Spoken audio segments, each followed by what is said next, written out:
വിജയേട്ടാ നമസ്കാരം. നമസ്കാരം. കഴിഞ്ഞ ദിവസം അഫ്ഗാനിസ്ഥാന്റെ മന്ത്രിയും പാകിസ്ഥാന്റെ മന്ത്രിയും പറഞ്ഞതേ ഉള്ളൂ. അതായത് ഇസ്താംബുളിൽ വെച്ച് ചർച്ചയൊക്കെ നടക്കും. ചർച്ച പരാജയപ്പെട്ട് കഴിഞ്ഞാൽ ഒരു വമ്പൻ യുദ്ധം സ്റ്റാർട്ട് ചെയ്യും എന്ന് ഇവർ രണ്ടുപേരും അങ്ങോട്ടും ഇങ്ങോട്ടും ഇരുന്ന് പറയുന്ന ഒരു കാഴ്ച നമുക്ക് കാണാനായിട്ട് സാധിച്ചിരിക്കുകയാണ്. ഇന്ന് സമാനമായ രീതിയിൽ ഒരു യുദ്ധം എന്ന രീതിയിലുള്ള ഒരു സംഘർഷം, വേണമെങ്കിൽ നമുക്ക് യുദ്ധം എന്ന് തന്നെ പറയാം, വലിയൊരു സംഘർഷം നടന്നിട്ടുണ്ട്. താലിബാൻ അതിർത്തി കടന്ന് വീണ്ടും അടിച്ചിട്ടുണ്ട് എന്ന റിപ്പോർട്ടുകൾ ഇപ്പൊ പുറത്തു വരുന്നുണ്ട്. ഇവരുടെ ഈ അഫ്ഗാനിസ്ഥാനും താലിബാനും തമ്മിലുള്ള ഈ ഒരു അഫ്ഗാനിസ്ഥാനും പാകിസ്ഥാനും തമ്മിലുള്ള ഈ ഒരു സംഘർഷം, ഇതിന് ഒരു വെടിനിർത്തൽ കരാറിൽ കൊണ്ട് നിർത്താനായിട്ട് പാകിസ്ഥാൻ വളരെ വലിയ രീതിയിൽ ശ്രമിക്കുന്നുണ്ട്. പക്ഷെ ഇത് നടക്കുന്നില്ല എന്നുള്ളതാണ്. അഫ്ഗാനിസ്ഥാൻ അമ്പിന് വില്ലിനും അടുക്കുന്നില്ല. ഖത്തറിൽ വെച്ചൊരു സമാധാന ചർച്ചയ്ക്ക് വേണ്ടി പോയപ്പോൾ അസീം മുനീറിനെ ഓട്ടിച്ചിട്ടടിക്കുമെന്നാണ് ആ സമാധാന ചർച്ചയിൽ നിന്നുകൊണ്ട് താലിബാന്റെ മന്ത്രിയായിട്ടുള്ള മുഹമ്മദ് നബി ഒമാരി പറഞ്ഞത്. അപ്പൊ ഇതല്ല ഒരു ചർച്ചയുടെ മര്യാദ എന്ന് പറയാനായിട്ട് ഇവരോട് ശ്രമിക്കുന്നുണ്ടെങ്കിലും താലിബാൻ വഴങ്ങുന്നില്ല എന്നുള്ളതാണ്. അപ്പോ ഈ അറബികളടക്കം പറയുന്നത് ഇവർ അപരിഷ്കൃതരായത് കൊണ്ടാണ് ഈ ചർച്ചയ്ക്ക്, ഇവർക്ക് ചർച്ചാ മര്യാദകൾ പോലും ഇവർക്ക് അറിയാത്തത് എന്നാണ് ഈ ചർച്ചയ്ക്ക് വിളിച്ചിരിക്കുന്ന ഖത്തറിലെ പല ആൾക്കാരും പറയുന്നത്. കാരണം ഇവർ സമാധാന ചർച്ച എന്ന് പറഞ്ഞ് വന്നിട്ട് അവർ ചർച്ചയിലുപരി അവർ എങ്ങനെയൊക്കെ അടിക്കണം എന്നുള്ള ചർച്ചയാണ് അവിടെ നടക്കുന്നത്. സമാധാനമല്ല, ഞങ്ങൾ നിന്നെ ഓട്ടിച്ചിട്ട് അടിക്കും, നിന്നെ ഇന്ത്യൻ ടെറിട്ടറി വരെ കൊണ്ടുപോകും, ബാക്കി കാര്യം ഇന്ത്യ നോക്കിക്കോളും എന്നൊക്കെയുള്ള രീതിയിലാണ് കാര്യങ്ങൾ പോകുന്നത്. അപ്പോഴാണ് ഇസ്താംബുളിൽ തുർക്കിയിൽ ഇവരെ ചർച്ചയ്ക്ക് വിളിച്ചത്. ഇങ്ങോട്ട് വരൂ, നമുക്ക് ഇവിടെ ചർച്ച നടത്താമെന്ന് പറഞ്ഞു. അതിനകത്ത് ഇന്ത്യക്കിട്ട് 2 താങ്ങൊക്കെ താങ്ങിയിട്ടുണ്ട് നമ്മളെ എർദോഗൻ. 2 താങ്ങല്ല, നല്ല രീതിയിൽ താങ്ങിയിട്ടുണ്ട്. അങ്ങനത്തെ ഒരു സാഹചര്യം പോകുന്നു. ഇപ്പോ വരുന്ന റിപ്പോർട്ട് അനുസരിച്ച് അവിടെയാണ് ഈ ചർച്ച വഷളായിട്ട് ഇനി അടി തുടങ്ങുകയാണെങ്കിൽ അടിയില്ല, യുദ്ധം മാത്രമേ ഉള്ളൂ എന്ന് 2 രാജ്യങ്ങളും പറയുന്നു. ഇപ്പോഴിതാ അഫ്ഗാനിസ്ഥാനുമായിട്ടുള്ള ഏറ്റുമുട്ടലിൽ 5 ഇപ്പോ പാകിസ്ഥാനിൽ കൊല്ലപ്പെട്ടു എന്ന റിപ്പോർട്ട് പുറത്തു വരികയാണ്. 5 സൈനികർ, പാകിസ്ഥാന്റെ നിരന്തരം സൈനികർ അവിടെ കൊല്ലപ്പെടുകയാണ്. അതുകൊണ്ട് ഇതൊരു വലിയ വാർത്തയായിട്ട് നമുക്ക് കാണേണ്ട ആവശ്യമുണ്ടോ എന്ന് എനിക്കൊരു ചോദ്യമുണ്ട്. പക്ഷെ തിരിച്ച് പാകിസ്ഥാൻ ഒരു വമ്പൻ അടി അടിച്ചിട്ടുണ്ട്. അത് പാകിസ്ഥാൻ അവകാശപ്പെടുന്നു, അവർക്ക് അതിന് തെളിവുകളൊന്നുമില്ല. പക്ഷെ അഫ്ഗാനിസ്ഥാൻ അടിച്ചു കഴിഞ്ഞാൽ അഫ്ഗാനിസ്ഥാൻ കൃത്യമായിട്ടുള്ള തെളിവ് പുറത്തുവിടും.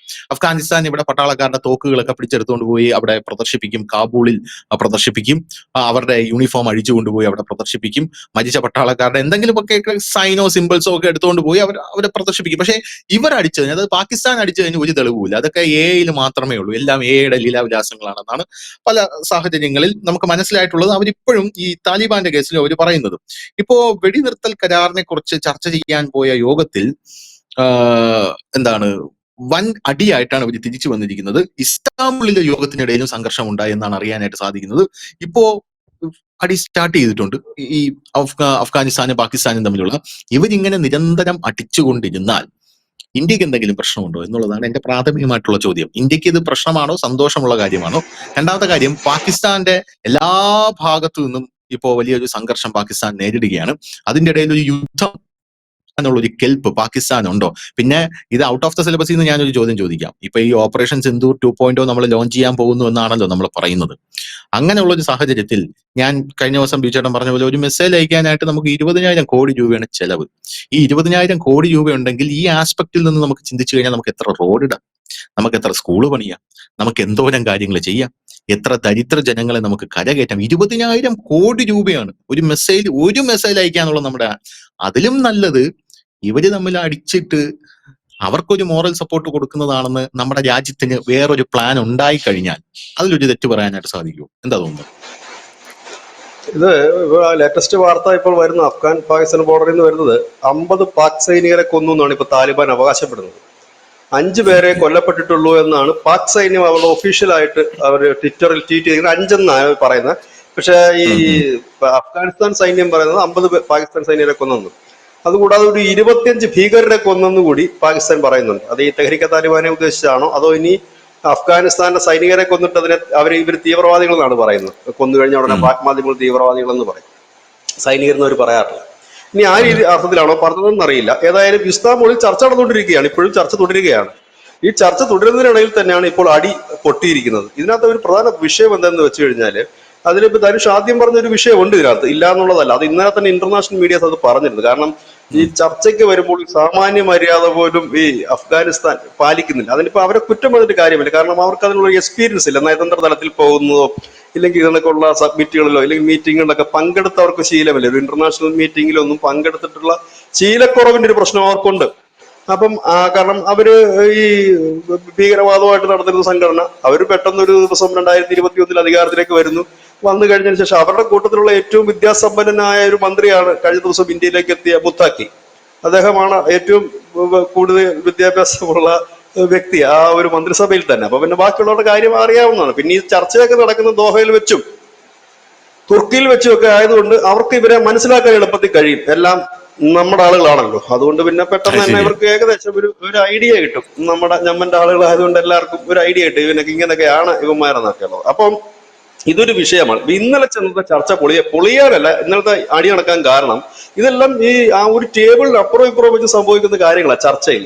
നമുക്കറിയാം നമ്മുടെ ഈ കേരളത്തിലൊക്കെ പോലും പലപ്പോഴും ഈ CPM BJP സംഘർഷങ്ങളൊക്കെ ഉണ്ടാകാറുണ്ട്. അപ്പൊ നമ്മുടെ ഈ കളക്ടർ ഒരു സർവകക്ഷി യോഗം വിളിച്ചു ചേർക്കാറുണ്ട്. അപ്പോൾ ചില സമയത്തൊക്കെ ഈ പോലീസ് ഉദ്യോഗസ്ഥരുടെ നേതൃത്വത്തിൽ 2 പാർട്ടിക്കാരെ വിളിച്ച് ടേബിളിന്റെ ആ സൈഡിൽ ഇരുത്തിക്കൊണ്ട് ചർച്ച നടത്താറുണ്ട്. പക്ഷെ അവിടെയൊക്കെ ഇതുപോലെയുള്ള വെല്ലുവിളികളും പോർവിളികളും ഒന്നും ഇല്ല.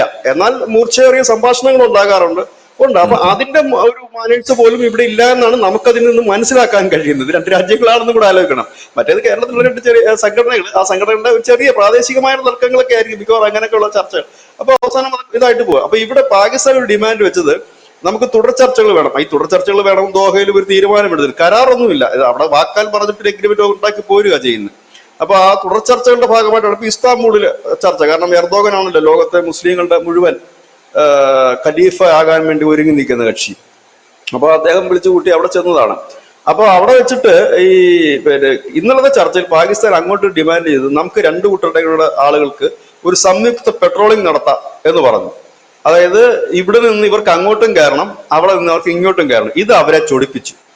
അത് അവർക്കൊരു കുരുക്കായിട്ടാണ് തോന്നിയത്. അതായത് ഈ പാക് സൈനികർ അവരുടെ ആ ഭാഗത്തൊക്കെ അന്വേഷണത്തിന്, ഭീകരന്മാരെ കുറിച്ചുള്ള അന്വേഷണത്തിന് നമുക്ക് ഒരു സംയുക്ത പെട്രോളിംഗ് നടത്താം. ഈ ഭീകരന്മാരെ കുറിച്ചുള്ള അന്വേഷണം എന്ന് പറയുമ്പോൾ അഫ്ഗാനിസ്ഥാൻ നമുക്ക് തെറ്റ് പറയാനും കഴിയില്ല. കാരണം അവരുടെ ഈ പ്രദേശങ്ങളിൽ പലപ്പോഴും ഈ ഭീകര സംഘടനകൾ, പാകിസ്ഥാൻ എപ്പോഴും പറയുന്നത് അവിടെ നിന്നുള്ള ഭീകര സംഘടനകളാണ് ഈ പാകിസ്ഥാൻ ആക്രമിക്കുന്നത് എന്നാണ് പറയുന്നത്.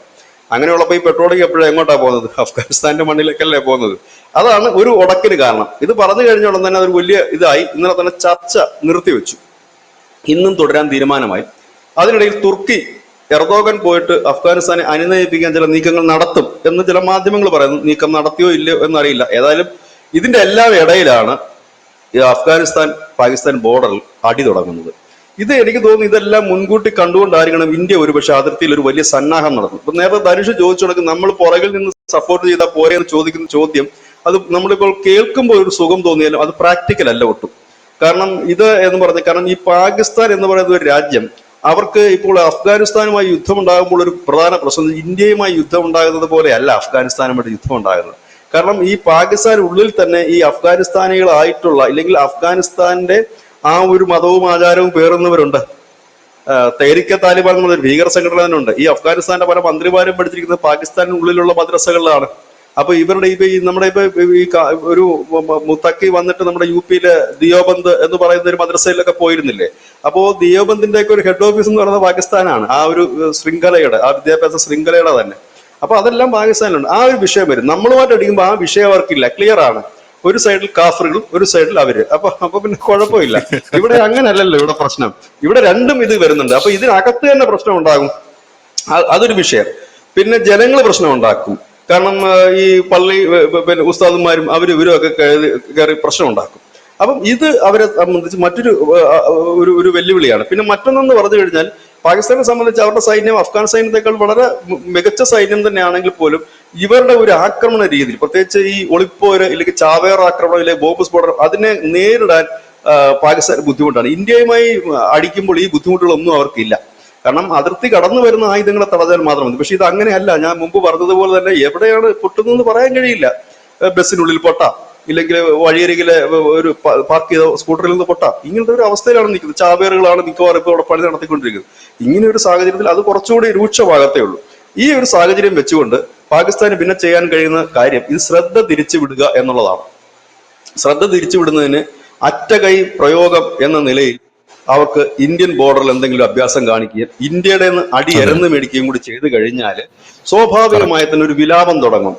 അപ്പോൾ അത് രണ്ട് ലക്ഷ്യമുണ്ട് പാകിസ്ഥാൻ. ഒന്ന്, ഇന്ത്യ അടിക്കുകയാണെങ്കിൽ ഈ പാകിസ്ഥാൻ നേരെ പോയിട്ട് അറബ് ലീഗിൽ പോയിട്ട് അല്ലെങ്കിൽ ഇസ്ലാമിക രാജ്യങ്ങളോട് പറയും, ഇതാ കണ്ടില്ലേ ഇന്ത്യ അടിക്കുന്നു, ആ സമയത്ത് തന്നെ അഫ്ഗാനിസ്ഥാനെ ഞങ്ങളെ ആക്രമിക്കുന്നു എന്ന് പറഞ്ഞു കഴിയുമ്പോൾ ഇവരെല്ലാം കൂടെ കൂടി നിന്നിട്ട് നമ്മളെ ആൾക്കാരല്ലേ, അതുകൊണ്ട് തൽക്കാലം അവൻ അടിച്ചു, അവർ തമ്മിൽ ചെയ്യട്ടെ, അതിന്റെ ഇടയ്ക്ക് നീ കൂടെ കയറി ഇവനെ പണിയരുത് എന്ന് വേണമെങ്കിൽ പറയാം.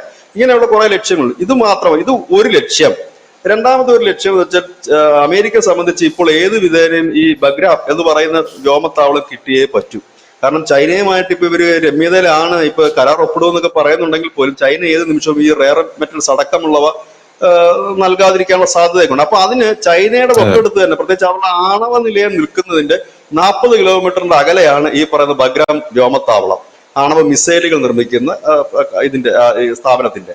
അപ്പോൾ അവിടെ തന്നെ ഈ വ്യോമത്താവളം തിരിച്ചെടുക്കുക, അതിനുള്ള എല്ലാ സപ്പോർട്ടുമാണ് അമേരിക്ക ചെയ്യുന്നത്. അതിന് അവർ നടത്തുന്ന നീക്കമാണ് സൗദി വഴി. ഇപ്പൊ ഈ പാക് നാറ്റോ എന്ന് പറഞ്ഞ രൂപീകരിച്ചത് പുറമേ നോക്കുമ്പോൾ നമ്മൾ കരുതുന്നത് ഇതെന്ത് സഖ്യമാണ്. പക്ഷെ അതല്ല, അമേരിക്ക പാകിസ്ഥാനെ സൗദിയെ വെച്ചുകൊണ്ട് പാകിസ്ഥാനിലേക്ക് ഫണ്ട് ഇറക്കും, വലിയ രീതിയിൽ ഫണ്ട് ഇറക്കുക, മറ്റ് ആയുധങ്ങളും മറ്റുമൊക്കെ സൗദി വഴി. കാരണം ഈ കരാർ പ്രകാരം എന്താണ്, കരാർ പ്രകാരം പിന്നെ സൗദി അറേബ്യ പാകിസ്ഥാനെ സഹായിക്കണമല്ലോ ആക്രമണം നടക്കുമ്പോൾ. അപ്പോൾ അമേരിക്ക അപ്പോൾ എന്ത് ചെയ്യും? അമേരിക്ക ഡയറക്റ്റ് ഇടപെടുന്നില്ല, പകരം അമേരിക്കയുടെ ആയുധങ്ങൾ സൗദിക്ക് കൊടുക്കുകയും സൗദി ആ ആയുധങ്ങൾ പാകിസ്ഥാന് കൊടുക്കുകയും ചെയ്യുന്ന ഒരു മെത്തേഡാണ്, ഒരു പ്ലാനാണത്.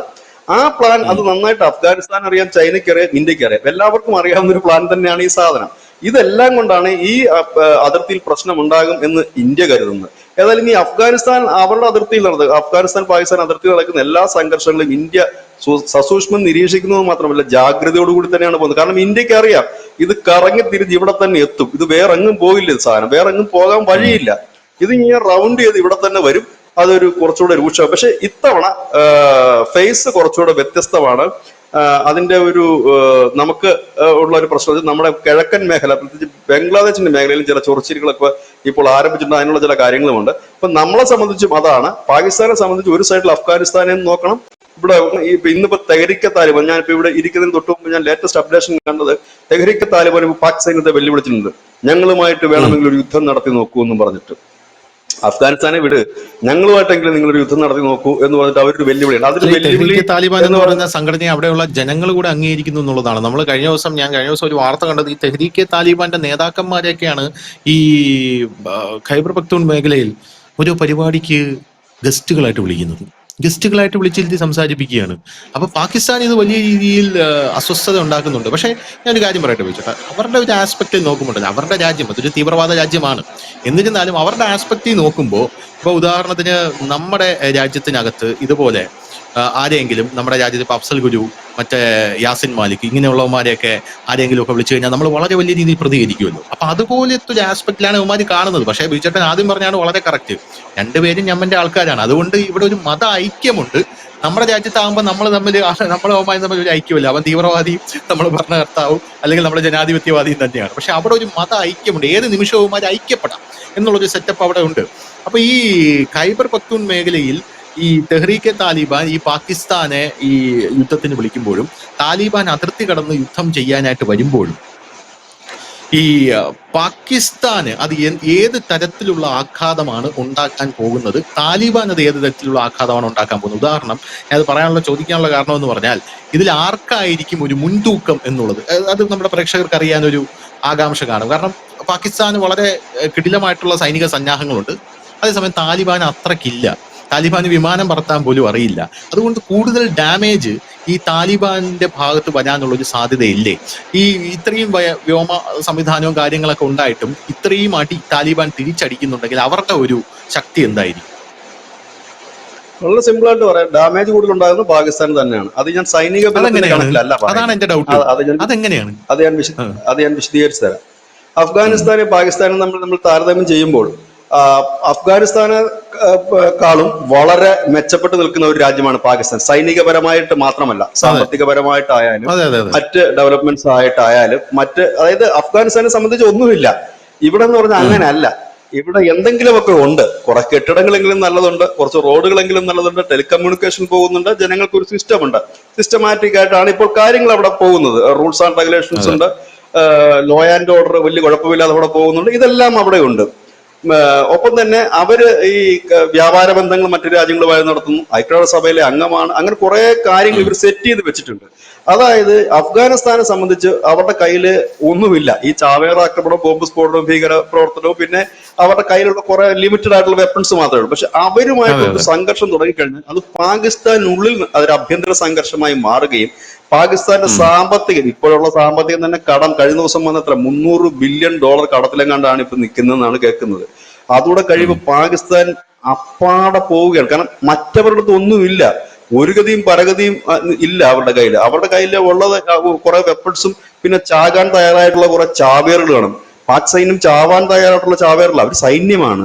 അപ്പൊ അവർക്ക് നമ്മൾ കണ്ടതാണ് അഫ്ഗാനിസ്ഥാൻ സേന കിടന്നു വരുമ്പോഴത്തേന് ഇവന്മാർ ജീവനും കൊണ്ട് അവരുടെ പോസ്റ്റുകൾ വിട്ട് ഓടുന്ന ഒരു കാഴ്ച നമ്മൾ ഈ കഴിഞ്ഞ ഒരു അടിക്ക് നമ്മൾ കണ്ടതാണത്. ഇതാണ് ഇതിനകത്തെ ഉം. വിഷയം. അതായത് ഈ അഫ്ഗാനിസ്ഥാൻ അടി തുടങ്ങിക്കഴിഞ്ഞാൽ പാകിസ്ഥാനുള്ളിൽ ഒരു വലിയ ആഭ്യന്തര കലാപം ഉണ്ടാകും. ഇത് പാകിസ്ഥാനെ പാടെ തകർത്ത് കളയും. അതിലൊന്ന് ഈ തെഹ്രിക്കെ താലിബാൻ ഉണ്ടാക്കുന്ന ഖൈബർ പഖ്തൂൺ മേഖലയിലെ പ്രശ്നം, ബലൂചിസ്ഥാൻ മേഖലയിൽ ഉണ്ടാകുന്ന പ്രശ്നം, സിന്ധ് പഞ്ചാബ് പ്രവിശ്യയിൽ ഉണ്ടാകുന്ന പ്രശ്നം, ഇത് കൂടാതെ ഇമ്രാൻഖാന്റെ പാർട്ടി നിരന്തരമായി അവിടുത്തെ സർക്കാരിനെതിരെ, മുനീറിനെതിരെ പ്രക്ഷോഭങ്ങളും പ്രശ്നങ്ങളും ഉണ്ടായിക്കൊണ്ടിരിക്കുകയാണ്. അതിനിടെയാണ് TFL എന്ന് പറഞ്ഞ് കഴിഞ്ഞ ദിവസം നിരോധിക്കും എന്ന് പറഞ്ഞൊരു പാർട്ടിയുണ്ട്. ഇസ്രയേലിനെതിരെ വലിയ പ്രകടനം നടത്തി. അവര് പറയുന്നത് 200 പേരെ കൊന്നെന്ന്, ഇവര് പറയുന്നത് 13 പേരെ കൊന്നു. അവരുണ്ട്. അതായത് എവിടെ തിരിഞ്ഞാലും അകത്ത് തന്നെ പ്രശ്നങ്ങളാണ്. അപ്പൊ ഇതൊന്ന് തുടങ്ങിക്കിട്ടാനിരിക്കുകയാണ്. അപ്പോൾ അതുകൊണ്ട് തന്നെ നഷ്ടം സംഭവിക്കുന്ന ഇവർക്കായിരിക്കും. ഇനി ഈ പാകിസ്ഥാനെ സംബന്ധിച്ച് അവർക്ക് എവിടുന്നെങ്കിലുമൊക്കെ ഒരു വ്യവസായം സ്വീകരിക്കണമെങ്കിൽ, ഇല്ലെങ്കിൽ അവർക്ക് എവിടുന്നെങ്കിലും, ഇപ്പൊ ചൈന ആയാലും അമേരിക്ക ആയാലും വേറെ ഏതെങ്കിലും രാജ്യങ്ങളായാലും അവരെയൊക്കെ ഇങ്ങോട്ടേക്ക് വ്യവസായത്തിന് ക്ഷണിക്കണമെങ്കിൽ പോലും അസ്ഥിരമായ ഒരു രാജ്യത്തേക്ക് ആരുകൊണ്ട് പൈസ ഇറക്കും? ആരും ഇറക്കത്തില്ല. കാരണം എപ്പോ ബോംബ് പൊട്ടുമെന്ന് അറിയില്ല, എപ്പോ തകർന്നു പോകുമെന്ന് അറിയില്ല. ആ അവസ്ഥയിൽ ആര് വരും? ജനങ്ങളാണെങ്കിൽ പണപ്പെരുപ്പം കൊണ്ട് നിൽക്കാൻ കഴിയില്ല. അതായത് ഇപ്പോഴവിടെ ആട്ടയുടെ വില 2500 രൂപയാണ്. അത് ഇനിയൊരു യുദ്ധം കൂടി വന്നാൽ എത്രയാവും? 5000 10,000 ആവും. അഫ്ഗാനിസ്ഥാനെ സംബന്ധിച്ച് അവർക്ക് എന്താണ് അവരുടെ കയ്യിലുള്ളത്? അവർ പട്ടിണിയും പരിവട്ടമായിട്ട് തന്നെ മുമ്പോട്ട് പോകുന്ന രാജ്യം. ഇതിൽ കൂടുതൽ ഇനി അവർക്കൊന്നും വരാനില്ല. അവര് ഇപ്പൊ ഇപ്പൊ ഇന്ത്യയെ സംബന്ധിച്ച് എന്താണ് വിഷയം? നമ്മളും പാകിസ്ഥാനോട് അടിക്കുമ്പോൾ നമ്മൾ സൂക്ഷിച്ച് മുമ്പോട്ട് പോകുന്ന കാര്യം എന്താണെന്ന് വെച്ചാൽ നമ്മൾ വികസിത രാജ്യമായി മുമ്പോട്ട് പോയിക്കൊണ്ടിരിക്കുകയാണ്. വികസിത രാജ്യത്തിലേക്ക് പോകുന്ന ഒരു രാജ്യമാണ്. ഇവിടെ നമ്മൾ ധനുഷ് നേരത്തെ സൂചിപ്പിച്ച കണക്ക് മിസൈലിന്റെ ഒക്കെ റേറ്റ് അതാണെങ്കിൽ നമ്മളൊരു നിരന്തര യുദ്ധം നമ്മൾ പാകിസ്ഥാനുമായി നടത്തുകയാണെന്നുണ്ടെങ്കിൽ നമുക്ക് എന്താ പറയുക, നമ്മുടെ സാമ്പത്തിക സ്ഥിതി തകർന്നു പോകും. ഇപ്പൊ അതെ, നമുക്ക് 100%. കിട്ടുന്ന പെട്രോളൊന്നും ഈ റേറ്റിന് പെട്രോൾ കിട്ടില്ല. അപ്പോഴുണ്ടാകുന്ന പ്രശ്നം എന്താണ്? ഈ രാജ്യത്ത് തന്നെ ആഭ്യന്തരമായ പ്രശ്നങ്ങൾ ഉണ്ടാകും. ജനം തെരുവിലിറങ്ങും. ഈ ഭക്ഷണത്തിലൊക്കെ കൂടിയ വില വരും. ഇപ്പൊ എല്ലാവർക്കും ഒരു സുഖമുണ്ട്, പാകിസ്ഥാനെ അടിച്ച് തകർക്കും. ക്രിക്കറ്റ് കളി അല്ലല്ലോ ഈ സാധനം. ഇതൊക്കെ നല്ല എമൗണ്ട് വരുന്ന സാധനങ്ങളല്ലേ, ഈ ആർട്ടിലറി ആയാലും വെപ്പൺസ് ആയാലും ഒക്കെ. അപ്പൊ വലിയൊരു അതെ അതെ. സാമ്പത്തിക ബാധ്യത രാജ്യത്തിന് വരും. അപ്പൊ പാകിസ്ഥാനെ സംബന്ധിച്ച് നോക്കുമ്പോൾ അല്പം പൈസക്കാരനായ രാജ്യമാണ് അവരെ സംബന്ധിച്ച് താരതമ്യം ചെയ്യുമ്പോൾ, അഫ്ഗാനിസ്ഥാനെയും പാകിസ്ഥാനും നോക്കുമ്പോൾ. അല്ല, അസീം മുനീർ പറഞ്ഞതാണ് ഏറ്റവും കറക്റ്റ് ആയിട്ടുള്ള സാധനം. പാകിസ്ഥാൻ എന്ന് പറഞ്ഞാൽ ഒരു പാണ്ടി ലോറിയാണ്, ഇന്ത്യ ഒരു ബെൻസ് കാർ. അതെ. എന്നാൽ ഇന്ത്യയും പാകിസ്ഥാനും അല്ല ഞാൻ താരതമ്യം ചെയ്യുന്നത്. അഫ്ഗാനിസ്ഥാനും പാകിസ്ഥാനും നോക്കുമ്പോൾ അഫ്ഗാനിസ്ഥാനേക്കാളും മെച്ചപ്പെട്ട ജീവിത നിലവാരവും മെച്ചപ്പെട്ട സിസ്റ്റവും പാകിസ്ഥാനുണ്ട്. ഇന്ത്യയുമായി താരതമ്യം ചെയ്യുമ്പോൾ ഒന്നുമല്ല, അവിടെ താരതമ്യം ചെയ്യുമ്പോൾ അതുണ്ട്. അതെല്ലാം തകരുകയല്ലേ. ഇപ്പോൾ ഒരു റേഡിയോ സ്റ്റേഷൻ അടിച്ചു കളയുന്നു, ഇല്ലെങ്കിൽ അവരുടെ വിതരണ ശൃംഖല അടിച്ചു കളയുന്നു, ഇല്ലെങ്കിൽ മറ്റെന്തെങ്കിലും അവരുടെ ഹോസ്പിറ്റലിൽ അടിച്ചു കളയുന്നു. ഇതൊന്നും അവിടെ ഇല്ല അടിച്ചു കളയാനായിട്ട്. ആകെ അവർക്കുള്ളത് ആ കാബൂളിലുള്ള കുറെ കെട്ടിടങ്ങൾ പഴയ, അത് അമേരിക്ക ബോംബിട്ട് തകർത്തതിന്റെ ബാക്കിയുള്ള കെട്ടിടങ്ങളാണ് ഇരിക്കുന്നത്. അപ്പം എന്താണ് പറയുക, അവന്മാര് ശരിക്കും ഇരിക്കുന്നത് തകർന്നടിഞ്ഞ കെട്ടിടങ്ങളുടെയൊക്കെ മുകളിൽ ഇരുന്നുകൊണ്ടാണ് അവന്മാരുമാരോട് പോരാടാൻ നിൽക്കുന്നത്. അപ്പൊ സാമ്പത്തികമായിട്ട് അവർക്ക് എന്ത് തകരാറ് വരാനാ? ഒന്നാമത് തകർന്നു നിൽക്കുന്നു, ഇനി അതിൽ കൂടുതൽ തകരാനൊന്നും ഇല്ലല്ലോ അവർക്ക്. അപ്പൊ പിന്നെ കാരണം അവരുടെ GDP റേറ്റോ ഇല്ലെങ്കിൽ അവർ ലോക റാങ്കിങ്ങിൽ എവിടെയാണെന്നൊന്നും ആരും ചർച്ച ചെയ്യുന്നില്ല. ഐക്യരാഷ്ട്ര സഭയെ പോലും അവർക്കൊരു മെമ്പർഷിപ്പ് ഇല്ല ധനുഷേ. ഐക്യരാഷ്ട്ര സഭയെ പോലും ഇല്ല. ചൈനയും റഷ്യയും കഴിഞ്ഞാൽ പിന്നെ ഇന്ത്യയാണ് അവരെ അംഗീകരിച്ച് ലോകത്തെ 3ാമത്തെ രാജ്യം. വേറൊരു രാജ്യം അംഗീകരിച്ചു, പാകിസ്ഥാൻ അംഗീകരിച്ചിട്ടുണ്ട്, UAE മറ്റും അംഗീകരിച്ചിട്ടുണ്ട്. ഇത്രയൊക്കെ ഉള്ളൂ. വേറെ ആരും അവരെ അംഗീകരിച്ചിട്ട് പോലും ഇല്ല. ലോകത്തിന്റെ അംഗീകാരം ഇല്ല, ഒരു ഗതിയും പരഗതിയും ഇല്ല. നമ്മളാണല്ലോ ആംബുലൻസ് ആയാലും ഗോതമ്പായാലും ഒക്കെ നമ്മൾ അവർക്ക് കൊടുക്കും. അപ്പൊ അങ്ങനെ നിൽക്കുന്ന ഒരു രാജ്യമാണ്. അവനെ സംബന്ധിച്ച് എന്താണ്, രണ്ടും കൽപ്പിച്ചുള്ള പോരാട്ടമാണ് അഫ്ഗാനിസ്ഥാനെ സംബന്ധിച്ച്. പാകിസ്ഥാനാണ് നഷ്ടപ്പെടാൻ ഒരുപാടുണ്ട്. ഈ പാകിസ്ഥാൻ ഈ ബലൂചിസ്ഥാനും ഖൈബർ പഖ്തൂൺ മേഖലയും കാണിച്ചിട്ടാണ് ഈ അമേരിക്കയെ വിളിച്ച് അങ്ങോട്ട് കൊണ്ടിരുന്നത്. ചൈനയുടെ പൈസ മേടിച്ച് അത് കാണിച്ചിട്ടുണ്ട്, ഖനനം നടത്താന്നൊക്കെ പറഞ്ഞ്. എന്നും ബോംബ് സ്ഫോടനവും അടിയും പിടിയും യുദ്ധവും ആണെങ്കിൽ അവിടത്തേക്ക് ആരെങ്കിലും വരുമോ? ആരും വരില്ല. സംഘർഷത്തിലേക്ക് ആരും വരില്ല. നമ്മൾ കണ്ടതാണ് ഈ ചൈനയിൽ ഒരു കോവിഡ് വന്നപ്പോൾ അവിടുത്തെ കമ്പനികളൊക്കെ കുറ്റിയും പറിച്ചുകൊണ്ട് ഇന്ത്യയിലേക്ക് വന്നത്. അപ്പം ഇത് അതെ. ഒരു യുദ്ധം നടക്കുന്ന ഭൂമിയിലേക്ക് വരില്ല. അത് പാകിസ്ഥാൻ എല്ലാം കൊണ്ടും അത് ക്ഷീണം വരും. അവർക്കിനി എന്ത് കുന്തം ഉണ്ടെന്ന് പറഞ്ഞാലും അത് വരും. അത് അവരെങ്ങനെങ്കിലും ഇപ്പൊ ഗ്രേ ലിസ്റ്റിൽ കയറിയിരിക്കുക പാകിസ്ഥാൻ. അത് ഈ അടുത്തെങ്ങാണ്ട് ഐക്യരാഷ്ട്രസഭ പറഞ്ഞല്ലോ, ഗ്രേ ലിസ്റ്റ് എന്ന് പറഞ്ഞാൽ അങ്ങ് ടോപ്പ് അല്ല എന്ന് പറഞ്ഞു. ബ്ലാക്ക് ലിസ്റ്റിലായിരുന്നു ഈ ഐക്യരാഷ്ട്രസഭയുടെ ഫണ്ടും മറ്റും നേടിയെടുക്കുന്നതിൽ. ആ ബ്ലാക്ക് ലിസ്റ്റിൽ നിന്ന് ഇവരെന്തൊക്കെയോ തരികടയും തപ്പും കാണിച്ച് അമേരിക്കയുടെ പിന്തുണയോട് കൂടി അത് ഗ്രേ ലിസ്റ്റിലേക്ക് കയറി, ഭീകരന്മാരെ ഒതുക്കി എന്നൊക്കെ പറഞ്ഞിട്ട്. അവിടെ നിന്ന് ഇപ്പൊ ഇച്ചിരി ഫണ്ടൊക്കെ അവിടുന്ന് ഇവിടുന്ന് ഒക്കെ വാങ്ങാൻ ഒരുങ്ങുമ്പോഴാണ് അടുത്തടി. ഇനി അവിടുത്തെ കരസേനാ മേധാവി മുനീർ അടക്കമുള്ള അവിടുത്തെ രാഷ്ട്രീയ നേതാക്കളുടെ പ്രധാന ബിസിനസ് എന്താണ്? ഇതുപോലുള്ള ഡീല് നടത്തി വമ്പൻ രാജ്യങ്ങളുടെ കോടികൾ മേടിച്ച് ബംഗ്ലാവ്, UK-യിലും അവിടെ ഇവിടെയൊക്കെ വലിയ കെട്ടിടങ്ങൾ UAE-യിലും ഒക്കെ വാങ്ങിയിട്ട് സമ്പാദിക്കുകയാണ്. ഈ യുദ്ധം നടക്കുകയാണെങ്കിൽ ആരെങ്കിലും 10 പൈസ കൊടുക്കുവോ? ഇല്ല. യുദ്ധം കഴിഞ്ഞ് കഴിയുമ്പോഴത്തേനും നിങ്ങളുമായിട്ടൊരു ഡീല് വെക്കാം, എനിക്ക് ഇത്ര രൂപ കമ്മീഷൻ വേണം, നിങ്ങളുമായിട്ടൊരു ഡീല് വെക്കാം, ഇത്ര രൂപ കമ്മീഷൻ. ഇല്ല, ബലൂചിസ്ഥാൻ നിങ്ങൾക്ക് തന്നേക്കാം, എനിക്കൊരു 300 കോടി രൂപ എന്റെ ബാങ്കിൽ ഇട്ടേക്ക്, UK 2 കൊട്ടാരം, അവിടെ ഇവിടെയൊക്കെ എല്ലാം സെറ്റ് ചെയ്യുക. ഈ യുദ്ധം നടക്കുകയാണെങ്കിൽ ആരെങ്കിലും എന്തെങ്കിലും കൊടുക്കുക. അത് നഷ്ടം ഇവർക്ക് തന്നെ വരുന്നത്. ഞാൻ പറഞ്ഞത് ആൾനാശമോ ഇല്ലെങ്കിൽ മറ്റു നഷ്ടമോ അല്ല ഞാൻ പറഞ്ഞത്. സാമ്പത്തികമായിട്ട് ദാരിദ്ര്യത്തിലേക്കാണ് ഇപ്പൊ പോയിക്കൊണ്ടിരിക്കുന്നത് പാകിസ്ഥാൻ. ഒന്നുകൂടി ദാരിദ്ര്യത്തിലേക്ക് തള്ളിയിടാൻ ഈ അഫ്ഗാനിസ്ഥാൻ വിചാരിച്ച് ഈസി ആയിട്ട് നടക്കും. സംഭവം സൈനികപരമായിട്ട് നമ്പർ 1 തന്നെ പാകിസ്ഥാനാണ്. അവർക്ക് വേണമെങ്കിൽ ബോംബിംഗ് ഒക്കെ ഒരുപാടൊക്കെ നടത്താൻ പറ്റും. അഫ്ഗാനിസ്ഥാനെ സംബന്ധിച്ചത് പ്രതിരോധിക്കാൻ പോലും അവർക്ക് ഒരുപക്ഷെ കഴിഞ്ഞു എന്ന് വരില്ല. പക്ഷെ ഇപ്പുറത്തെ ഭാഗത്ത് ഉണ്ടാക്കുന്ന ഡാമേജ് ചില്ലറയൊന്നും അല്ല. ഇത്രയേ ഉള്ളൂ. വഴി കിടക്കുന്ന ഒരു പട്ടിയെ നമ്മളൊരു കല്ലെടുത്ത് എറിയുന്നു വെച്ചാൽ, ഞാൻ ആ ഉദാഹരണം പറയുമ്പോൾ ആരും തെറ്റിദ്ധരിക്കരുത്. കല്ലെടുത്ത് എറിയുന്നു, നമ്മൾ ചുമ്മാതെ പോകുന്ന ഒരു പട്ടിയെ നമ്മൾ കല്ലെടുത്ത്, നമ്മൾ വളരെ സൗട്ടും കൂട്ടും ഒക്കെ ഇട്ട് മാന്യമായി പോവുക. ആ പട്ടി വയലന്റ് ആയിട്ട് വന്ന് നമ്മുടെ കോട്ടും നിക്കറും എല്ലാം കൂടെ വലിച്ചു കഴിഞ്ഞാൽ പട്ടിക്കാണോ നഷ്ടം, നമുക്കാണോ നഷ്ടം? അതേപോലെ ഉള്ളൂ. ദവം പ്രാന്ത് പട്ടിക്കല്ല, നമുക്ക് തന്നെയാണ് നഷ്ടം. നമ്മുടെ തുണിയും മണിയൊക്കെ പട്ടി കയറും. ആ സെയിം സാധനം തന്നെയാണ് ഇവിടെ. കാരണം അഫ്ഗാനിസ്ഥാനെ സംബന്ധിച്ച് അവര് ഒന്നുമില്ല, വയലന്റ് ആയിട്ട് നിൽക്കുന്ന ഒരു സമൂഹം. അവൻ വന്ന് അടിച്ചിട്ട് പോയി കളയും. അവനെ സംബന്ധിച്ച് എന്ത് നഷ്ടപ്പെടാനാണ് അവർക്കുള്ളത്? ഒന്നുമില്ല. നേരെ ഉയർന്നുള്ള സൈനിക വാഹനമില്ല, ഒന്നുമില്ല. ബോംബ് പൊട്ടി ചാവേറാകാൻ തയ്യാറുള്ള ഒരു സൈന്യം ലോകത്ത് എവിടെങ്കിലും ഉണ്ടോ? സ്വന്തം ജീവൻ പൊട്ടിത്തെറിപ്പിക്കാനായിട്ട് വിടുന്നത്. സ്വാഭാവികമായിട്ട് യുദ്ധത്തിൽ സൈനികർ വീരമൃത്യു വരിക്കാറുണ്ട്. പക്ഷെ ഇത് വീരമൃത്യു അല്ല, അത് പോരാടി മരിക്കുന്നതിനാണ് വീരമൃത്യു. ഇത് അങ്ങനെയല്ല. മരിക്കാൻ തയ്യാറായിട്ട് ഓടിച്ചെന്ന് അവരുടെ ക്യാമ്പിലോട്ട് കയറി ഇരിക്കുക, പൊട്ടിത്തെറിച്ച് അവനും ചത്തു, 10-40 എണ്ണവും മരിച്ചു. അതേപോലെ നിൽക്കുന്ന ഒരാളോട് എങ്ങനെയാണ് ഇവന്മാരെ ഇപ്പൊ എവിടെങ്കിലും ഒക്കെ രക്ഷപ്പെടണമെന്ന് കരുതിയിരിക്കുന്ന ഒരു പാകിസ്ഥാൻ? അതാണ് പാകിസ്ഥാൻ അഫ്ഗാനിസ്ഥാനും തമ്മിൽ അടിച്ചുകൊണ്ടാകുന്ന ഡാമേജ്. അല്ലാതെ ഞാൻ പറഞ്ഞത് സൈനികപരമായ ഡാമേജ് അല്ല. പാകിസ്ഥാൻ നിഷ്പ്രയാസത്തോടെ കുറെ ബോംബൊക്കെ വാരി ഇട്ടിട്ട് അഫ്ഗാനിസ്ഥാനെ ജനങ്ങളെ കൊല്ലാൻ. പക്ഷെ അവരിവിടെ ഉണ്ടാക്കുന്ന ഡാമേജ് ചില്ലറയൊന്നും അല്ല.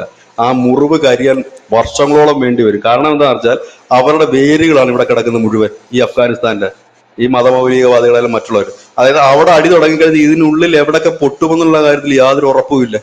അതാണ് പാകിസ്ഥാന്റെ അവസ്ഥ. അഫ്ഗാനിസ്ഥാന് പിന്നെ ആ വിഷയം ഇല്ല. അവന്മാർ അടി തുടങ്ങി ഒരു സൈഡിൽ നിന്ന് അടിച്ചടിച്ച് വരിക എന്നുള്ളതേ ഉള്ളൂ. ഇവർക്കതില്ല. പിന്നെ അവർക്ക് വലിയ സംവിധാനങ്ങളൊന്നും ഇല്ലെന്ന് മാത്രമേ ഉള്ളൂ.